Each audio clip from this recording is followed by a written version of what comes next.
चपाती ही असा एक पदार्थ आहे जी प्रत्येक घरामध्ये बनली जाते, परंतु चपाती बनवण्याची प्रत्येकाची वेगवेगळी पद्धत आहे, त्याचप्रमाणे भाजण्याची वेगवेगळी पद्धत आहे। आज मी तुम्हाला चपाती भाजण्याची हेल्दी आणि योग्य पद्धत सांगणार आहे। आता ज्यांना हे योग्य वाटतं त्याने घ्या, ज्यांना नाही वाटत त्याने सोडून द्या।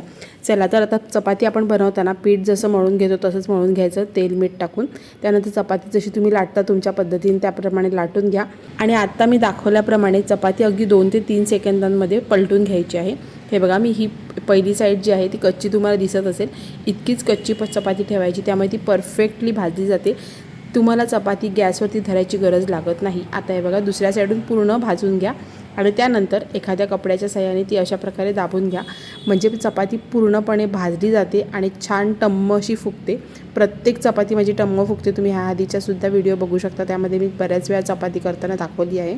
आणि दोन्ही साईडून अशी भाजून घ्यायची, त्यामुळे चपाती एकतर आपल्याला गॅसवरती भाजावी लागत नाही आणि दुसरं म्हणजे आपण जेव्हा तव्यावरती चपाती असतो तेव्हा तेल तूप काही लावायचं नाही। तव्यावरून चपाती खाली काढल्यानंतर त्याला तुम्ही तेल किंवा तूप लावून घेऊ शकता। आता ह्या अयोग्य पद्धतीचं सायंटिफिक कारण जाणून घेण्यासाठी दुसरी व्हिडिओ नक्की बघा। Thank you so much for watching.